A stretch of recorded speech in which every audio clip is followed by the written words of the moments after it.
I'd like to talk to you guys today about how the decisions we make in our life end up shaping the life that we create for ourselves. And I really believe that as entrepreneurs, we have the best opportunity to help create whatever reality we want for ourselves. And that could mean whatever kind of lifestyle that we want to create.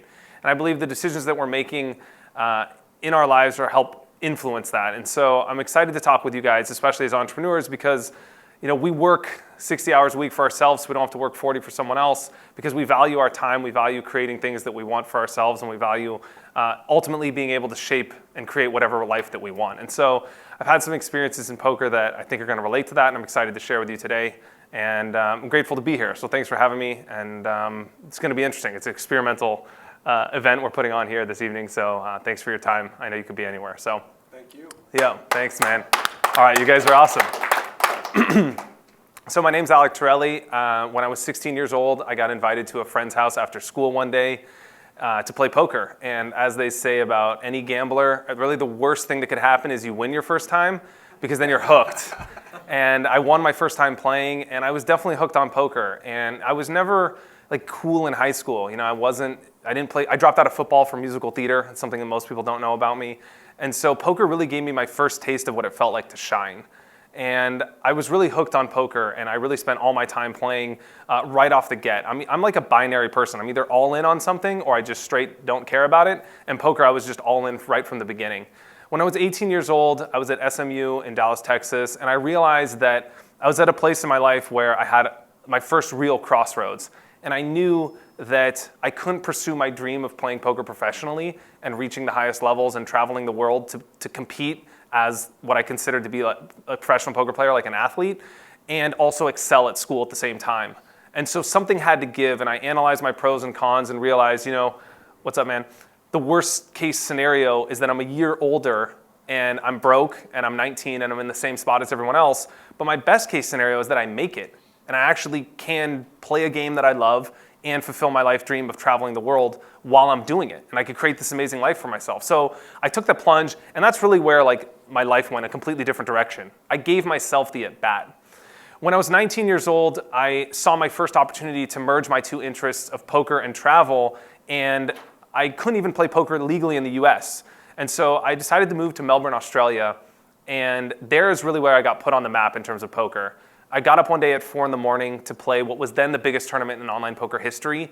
And I came in 16 hours later, thousands of people joined, and luck would have it, I came in first place. So that single day, I won 5 times the amount of money that I had saved up for the 2 years preceding that in a single day. So boom, all of a sudden, I had the capital to compete in some of the biggest games in the world, games that I thought I could win at, that I thought I was good enough to play it, but I never had the money to do so. And in 2007, I was 19, and I became one of the biggest winners in online poker history that year. Top 10 winner on the biggest website in the world, Full Tilt Poker, right up there with legends of the game like Phil Ivey, Patrick Antonius, and Tom Dwan. So at this point, I was only really pursuing one of my 2 dreams. I'd reached the top of the poker industry at a very young age, and it was a very competitive market, but I wasn't really living the lifestyle component that I wanted to do. I was in Australia, but I was spending all of my, what's up guys? I was spending all of my time grinding on the computer. And I know that for some of you that raised their hand at the beginning, homeboy, doesn't know what poker is like. You probably imagine people that are drinking beer, hanging out with friends, eating pizza, and watching sports games. And while that may be what the average person does when they play poker, that's really not what it's like to be a professional at the highest levels. It's a lot like being a mental athlete, like a chess player, or something even like what you would imagine a tennis player to be like, where it's really competitive and it's very difficult. You have to have focus, patience, discipline, and you're always fighting luck. And the problem in poker is that you could be the best player in the world and still lose in the short term because there's luck. And the only way to get to the long term where the professionals are going to win is if you play a boatload of hands to outlast the luck. It's kind of like the house. Anyone could go here and beat the house today, but in the long run, they're going to get you because you play enough hands. And so in poker, as professionals, we need to play thousands and hundreds of thousands of hands to reach the long run, which means I was playing 40, 50, 60 hours of poker per week just to get to the point where I could guarantee that I was going to be a winner. And then aside from that, the grind is also real in the sense that you have to be one of the best players, which means, when there's lots of money at stake in a very competitive market, you have to study really hard. So we're spending countless hours, what's up? Countless hours running equity calculations, basically running simulations like a chess player would, putting out all the cards in different positions and figuring out exactly what to do in every single spot, and then mapping that against the competition and figuring out how to play the hands perfectly. And it's frustrating because you could study all this and be the best player in the world and put all your money in, wait all night, and you're playing 4 to 8 tables at a time, and you're making thousands of decisions per hour, and any one or two of those decisions could ultimately determine whether you're going to be a winner for the day or the week or the month or a loser. And you could wait for the perfect moment, have a completely ridiculous opponent that puts all his money in a terrible spot where you've studied and analyzed and prepared for, you're patient all day, you put all your money in, and then boom, the wrong card comes and now you're a loser. And so it's frustrating, but I was there in Australia grinding. And so what I mean by grinding is like instead of going out all the time and partying and hanging out like I should have been doing at 19, I was really spending 60, 80 hours a week behind a screen. And it wasn't until so here I was, I reached the top of the poker industry like as luck would have it at a young age. And it wasn't until I took my first real vacation. And I define a vacation, you guys probably relate to this as entrepreneurs, vacation is somewhere you don't bring your computer. Because you can travel a lot, but if you're traveling for business, it's not really a vacation. And so I was in Australia, and I decided to go on vacation to the Gold Coast, and we were going to do things differently. I went with a friend of mine, and instead of staying in hotels, we were going to stay in hostels for $12 a night. And instead of renting a car and driving everywhere, we were going to take the bus. And instead of going to fancy restaurants, we were going to have peanut butter and jelly sandwiches and just rough it. And so this experience was really profound for me, and it's where I started to explore this relationship between time and money and really starting to use the lessons I've learned to create the life that I wanted for myself, because I had one of the best weeks of my life. I was there for 10 days. I still talk about this trip. I've been lucky to be to over 40 countries. I still talk about the time that I went backpacking the Gold Coast for 10 days. And we got to do incredible things. We got to have amazing experiences like sailing on a catamaran and snorkeling and scuba diving and meeting people from all over the world and all walks of life. And I really got a taste of how other people lived and lived unconventional lives. Things that I didn't spend my whole life pursuing, like my whole beginning of my career pursuing. I thought you needed to make a ton of money. And here I saw people that had everything they owned in a backpack and made $20,000 a year, but that were traveling the world full time.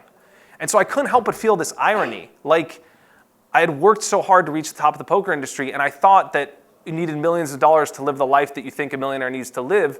And I come back from this trip where I spend $700 in 10 days, and I have one of the best weeks of my life. And it's here where I really started to explore that relationship between like what it is that I'm actually trying to create in the first place. And so without defining that X of what it is that I actually wanted, like and how much money I actually needed to live an amazing lifestyle as a poker player, I just assumed that X got bigger. And so when you make 1 0, you need another 0, you need another 0, and I just let that number go on. And so I really started this process of self-awareness, trying to figure out like what it is I was actually trying to achieve. And I believe as entrepreneurs, we're in the best spot to do this. Like I mentioned before, we work 60 hours a week for ourselves because we don't want the 9 to 5. We want to be able to get up and go to work when we want, work for who we want, and make our own schedule and create our own lives. And for everyone, that means something different. For some people, that means a big house and a family and kids and a dog, and other people, that means backpacking and traveling and living in Thailand on a beach. But we get to do that. We get to play that game as entrepreneurs. And so I'd like to start exploring that question. And what's up, guys? Hey, it's okay. I'm early. Yeah. Could you guys sit over here so we could all be on the same side? Thank you, guys. And so I'd like to start exploring that question with you guys today and ask a basic question that hopefully will help start this process of self-awareness exploration through what it is that we're actually trying to create. And that's, what would you be doing differently in your life right now if your business was where you wanted it to be? And I believe we really go through this. We try and scale our businesses. We want to have national distribution of a product, or make another $1 million, or have X amount of clients or this many customers. And we're trying to achieve all these business goals without stopping to take a step back and even ask ourselves why we're trying to do it in the first place. And so maybe you could share, if someone has someone maybe you could share with your neighbor. I know this is kind of like making everybody vulnerable to share something intimate in the beginning, but maybe you could share something with your neighbor for like a minute just like, what is a bucket list goal you'd have? Like, if your business was exactly where you wanted it to be, if you achieved all the things you came here to achieve at the conference, where would your life be right now? What would you be doing differently? And it could be something small, like fishing with kids on the weekend, or traveling more often, or whatever it is. Just something simple. You guys are awesome, by the way. Thank you for humoring me with this. Thank you. Well, I would be doing different. Can we get mics? Can we get mics to give them? Thank you guys. Yeah, let's just give it to pass to someone around.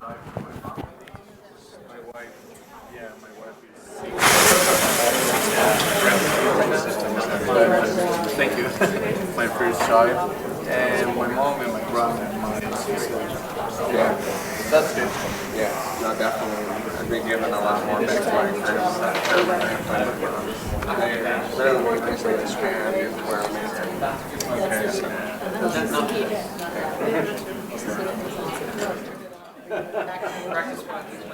How would you answer it if back in the day?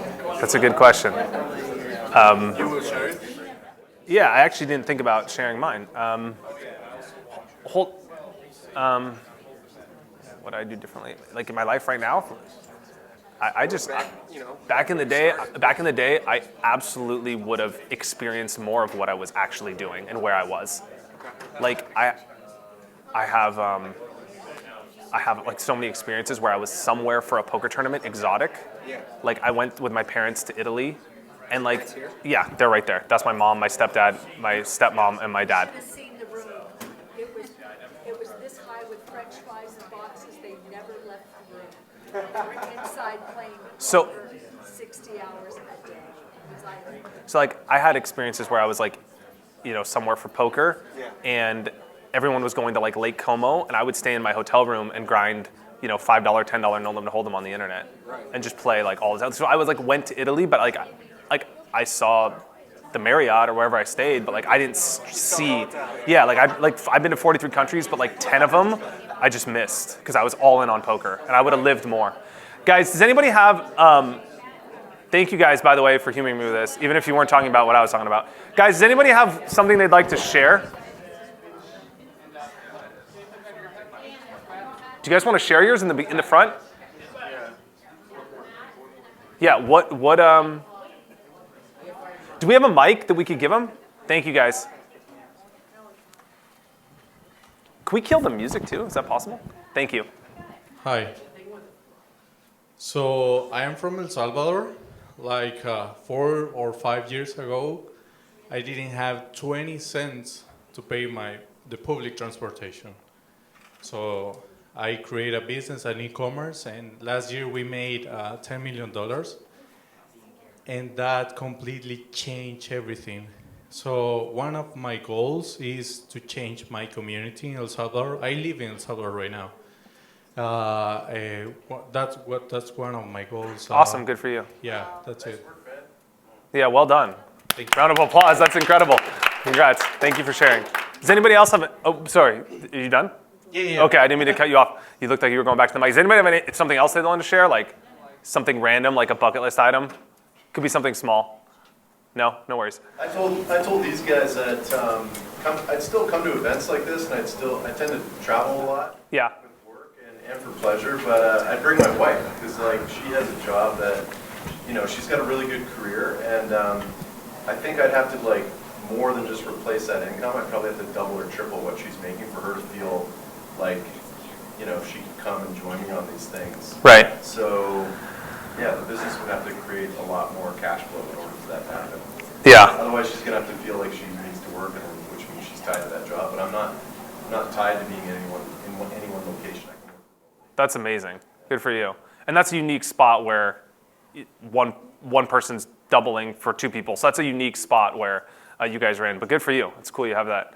And thank you guys for sharing. So this process is, I feel like, really important in the sense that we have to first like define our North Star. And if we don't really have a clear idea of where we're going, it's like putting a sailboat in the water and then not setting the sails where you want to go, and what's going to happen? You're going to end up wherever the tide is taking you. And in our society, We live in a society really that values a lot of having and owning rather than experiencing and being and doing. And so if we're not very clear about what it is that we're trying to accomplish in our life and what we actually want, then we're going to end up wherever the tide of society is taking us. And the problem is that we risk being 400 miles downstream from where we want because we just put in a boat in the water and go focus on business and not really ever stopping to define what we want. And then we wake up at 70 and it's too late to do something about it. So I think it's really important, first and foremost, to be defining what it is that we're actually trying to accomplish. And if you look at like going a direction with navigation, if you go like 2 degrees the wrong direction, it doesn't seem like a big deal in the beginning. But what happens is when you extrapolate that over time, these two boats end up going completely different directions. Like that one decision that I made to not go to school to play poker ends up taking me on a completely different direction in my life. And that's what I feel like is the first part of this process, is just taking a step back to actually have this conversation and talk about it with people that are close to you or have it with yourself and really write down what it is that's your North Star. Like what is it that you actually value? Why is it that you want to be at a conference like this to begin with? What is it about having your business goals be where you want it to be that's going to help you create a life that's ultimately like meaningful and that's going to help you create exactly what you're looking for? The second part of that I feel like is a caveat that needs to be mentioned is that a lot of people are like maybe aware of what it is they want, but then it's about having the confidence to go all in on that. So when I dropped out of college to play poker, like I was telling a lot of people, it wasn't a secret that I was playing a lot of poker. Like I didn't even know where my economics class was. I was like playing a lot of poker at the time and I was telling people around me, you know, I want to drop out of school, I want to play poker. I'm like, this is my goal, this is my life dream, this is my ambition. But like not a single person told me that this was a good idea. And so I was listening to the opinions of other people. It's not about being arrogant. Arrogance being condescending and saying, you know, I don't care about the other people's opinions. It's like being condescending, putting yourself in a better place than them. This is about being confident. It's about listening to the opinions of other people, but making sure that the voice inside your head is louder than the combined voices of everyone else in society. And that sometimes means the people that are close to us, like family, friends, girlfriends, husbands, wives, people that are close to us that have an opinion for maybe what they think that we should want for our lives, but that isn't necessarily what we want. Because ultimately it's our inner voice that matters. And being able to listen to that and have, first of all, know what you want, but then have the confidence to go all in on that. As entrepreneurs, we have an amazing opportunity to pursue our business and our expertise in the exact way that we want. And let me give you an example. Let's say you love the food industry and your ambition is to travel. You can open a restaurant, which is a macro decision that's not going to help you reach your North Star because it requires you to be there all the time. Or you could open a food product company that you can sell, or a food consulting company or a nutrition consulting company that you could run digitally from anywhere in the world that can help you reach that North Star of what it is that you actually want. So going back to if your business was making 10 million a year, whatever it is that's your dream vision for your company, it's like, what would you be doing in your life and how do those macro decisions that you're making about your business and the big decisions you're making in your personal life help you reach your North Star or take you further away from it? Then there's the micro. And this is where I feel like I lose people because the big picture stuff's easy to comprehend and the macro decisions we make are few. Like, it's kind of basic that if you want to travel full time, you don't buy a dog. But in the micro is where the game is won. So in the macro, you're trying not to lose, you're on defense. In the micro, we need to be on offense. And this is where like the macro of, like everyone has the macro right for certain things in life, like being in good shape. Like the macro of being in good shape is like, I'm gonna eat healthy and I wanna work out more and I wanna have a six pack. That's like, we're all there in the macro. We all understand what it is that we want. The micro is saying, I'm gonna eat broccoli instead of fried food. And so it's a series, what I want you to understand is it's a series of micro decisions that we're making every day that shape whether or not we're achieving our goals and whether we're reaching our North Star. So if you have a six pack or you're obese, it's not the macro. It's not like you're like, oh, I didn't know I wanted to be in good shape. It's what are you eating, how much are you sleeping, and are you exercising? So the micro is where the game is won. But in the micro, in terms of lifestyle, I feel like we're also not winning because we're also not winning in this aspect as well. And the micro of this sort of thing is, it's the best way to describe it is, is certain decisions we're making with our finance that could really make the difference between helping us realize what we want to achieve. And a basic example that I come across all the time is something like the other day I was at a hotel and I was parking in the valet, and the valet was the self-park, I inquired about the self-park, it was $12. And the valet was like $28. Then you add tip and it's like $33. So now you're at like a $20 utility for valet. And I'm an entrepreneur, I'm all for time over money. If I could buy back my time at a discounted rate, I'm gonna do it. If I set my hourly at, okay, my time is worth this much per hour, if I could take an Uber across Manhattan to buy back my time at a discount, I'm trading my time for money and money for time all day if I can do it. But this situation wasn't like that. I mean, the valet and the self-park were both in the same place. So the only difference was I had to watch the guy walk to get my car, or I could get off my fat ass and walk myself and get my own car. And so the utility of the valet was really my ego, it was really zero.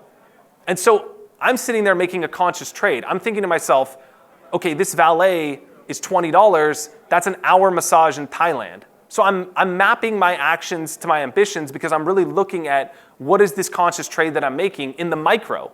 And I'm making a series of these micro decisions all the time. The reason that we suck at these micro decisions, and I'm putting myself in this group, is because we're playing with big numbers on the table.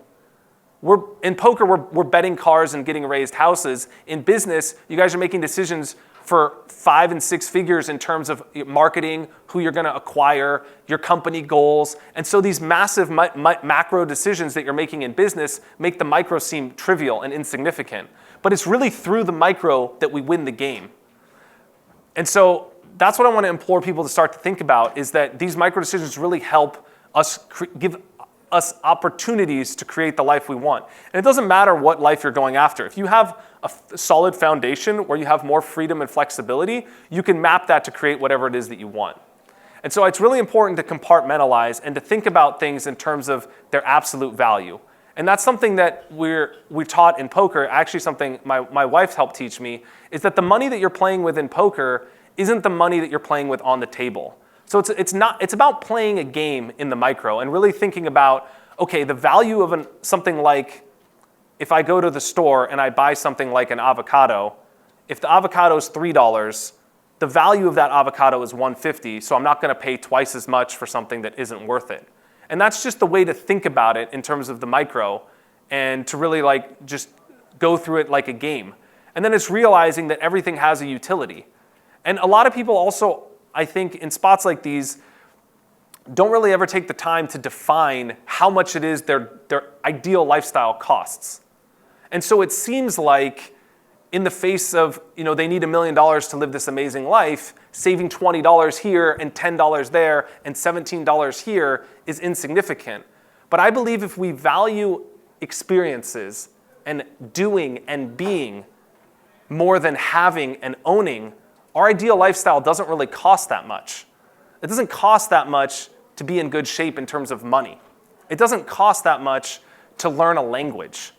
And so these small micro decisions that we're making can really make the difference in terms of helping us get to exactly where we want to go.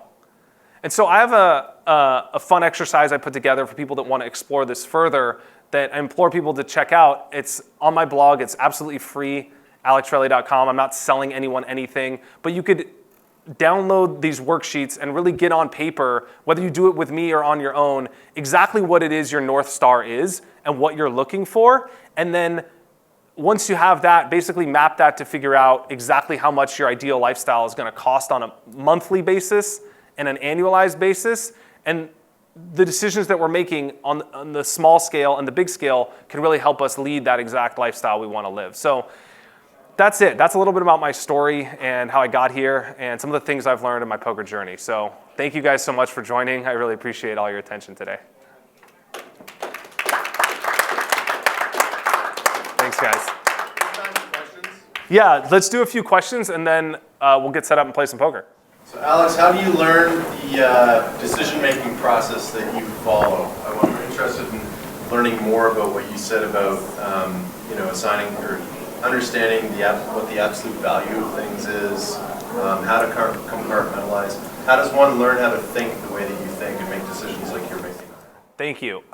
Poker's really good because you're taught to think in terms of the process and not the result. So a lot of times we're results driven. If a campaign is successful, we did a good thing. If we have the positive result, it means we're done something positive to get that result. In poker, it's quite the opposite. You could play a hand like absolute dog poop and win because there's luck. So you could play 2 terrible cards. You could play the worst 2 cards in the deck and make a full house and win a huge hand, not because of your merit, but because you got lucky. And like inversely, you could play a hand perfectly and lose all your money. And so you're taught to evaluate things in terms of their merit of the process, of the actual decision that you're making, and not really worried about the result. So like the days that I'm the most frustrated in poker are some of the days where I win. Because I don't really measure my success based on whether I win or lose, because I can't really control that. I sometimes come home and I'm like, Ambra, I played like crap. And she's like, oh, how much did you lose? I'm like, I won. And I'm frustrated because I didn't play to my best of my ability. And so we don't really measure our success in terms of how we do. We measure it in terms of how we're performing. And so you're really competing against yourself, and then you're really analyzing the merits of the decisions that you're making. And that's a skill set that I've taken with me off the felt. So when it comes to business, I'm always trying to understand that, like whether or not my campaign is performing well or not, it's like how good is the merits of the decisions I'm making. I hope that helps. Any books or any other resources that you'd recommend to learn this thought process? Or just learn the game? So you want to actually be better at playing poker? No, just the way. Yeah, I mean, if poker is the thing to do in order to learn the decision-making process that you kind of alluded to. Yes. Earlier, I don't think I need that. I'm good. I hear you. Then, what are there books that you'd recommend, or is it simply just get out and play the game and learn poker, or are you also studying books or talking to people about the sort of decision-making process you talked about? Like Ray Dalio has a book about how he makes decisions. Yeah. You know what I mean? Yeah, for sure. There's not really. This is something like I'd love to venture into. This is like a space I see as open in the industry. I can't speak about this book. My parents just bought it for me. I haven't read it yet. Yeah. It's by Annie Duke called Thinking in Bets. I know she also gives keynotes, and I understand the premise of the book is basically like how to make good decisions with imperfect information. And a lot of times at poker, you can't see your opponent's cards. So you have no idea what they have, and you still have to either bet, call, go all in, risk all your money, or fold.